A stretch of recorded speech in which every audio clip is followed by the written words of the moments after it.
துபாயில் நடைபெற்ற பக்ரீத் சிறப்பு தொழுகையில் ஆயிரக்கணக்கானோர் கலந்து கொண்டனர். இது தொடர்பாக நமது செய்தியாளர் ரியாஸ் அளித்த கூடுதல் தகவல்களை பார்க்கலாம். இஸ்லாமியர்களுடைய மிக முக்கிய பண்டிகையான பக்ரீத் திருநாள் இன்று நாடு முழுவதும் கோலாகலமாக கொண்டாடப்பட்டு வருகிறது.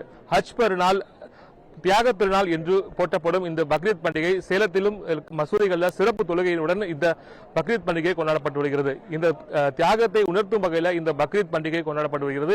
அந்த சூழலில் சேலத்தை பொறுத்த வரைக்கும் 100க்கும் மேற்பட்ட பள்ளிவாசல்களில் இன்று காலை சிறப்பு தொழுகை நடைபெற்றது. அதே போல சேலம் ஜாக்கிரம்மா பாளையம் பகுதியில் இருக்கக்கூடிய ஈத்கா மைதானத்தில் சுமார் 2000க்கும் மேற்பட்டோர் கலந்து கொண்ட சிறப்பு தொழுகையானது நடைபெற்றது. இதை பொறுத்த வரைக்கும் இஸ்லாமியர்கள் புத்தாடை அணிந்து கொண்டு ஒருவருக்கொருவர் ஈத் முபாரக் சொல்லி தங்களுடைய வாழ்த்துக்களை சொல்லி இந்த தியாக திருநாளை போற்றும் விதமாக தற்போது இந்த பக்ரீத் திருநாளை தற்போது இங்கு கொண்டாடி வருகிறார்கள். இங்க பொறுத்த வரைக்கும் இங்கு நடைபெற்ற இந்த சிறப்பு தொழுகையை பொறுத்த வரைக்கும் சுமார் 2000க்கும் மேற்பட்டோர் கலந்துட்டு இருக்காங்க. தியாகத்தை போற்றும் வகையிலும் அந்த ஹஜ் பெருநாள் நாளாகவும் இந்த பக்ரீத் ஆண்டு கொண்டாடப்பட்டு வருகிறது. இங்க பொறுத்த வரைக்கும் மிகுந்த உற்சாகத்துடன் தற்போது இந்த பக்ரீத் பண்டிகையானது கொண்டாடப்படுகிறது.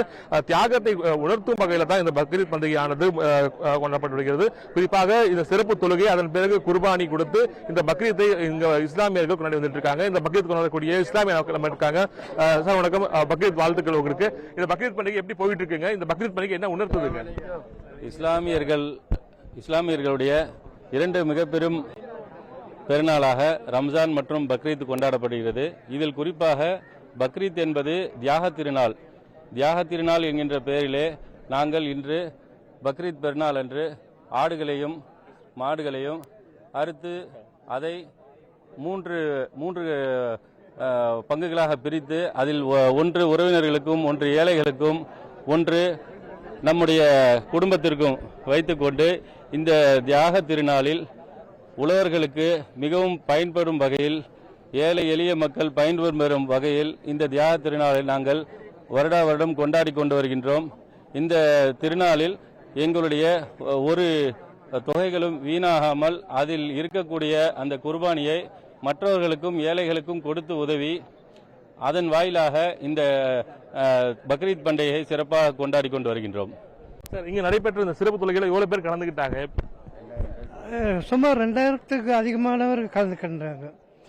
இது ஈதுல் அல்ஹாவுடைய சிறப்பு என்னன்னு கேட்டீங்கன்னாக்கா, குர்பானி கொடுப்பவர்கள் அனைவரும் 3 ஒரு பங்காக கொடுத்து இந்த குர்பானி நிறைவேற்றும் இஸ்லாமிய சகோதரர் அனைவர்களுக்கும் இனிய ஈதுல் அல்ஹாவுடைய பக்ரீத் நல்வாழ்த்துக்களை தெரிவித்துக் கொள்கிறோம்.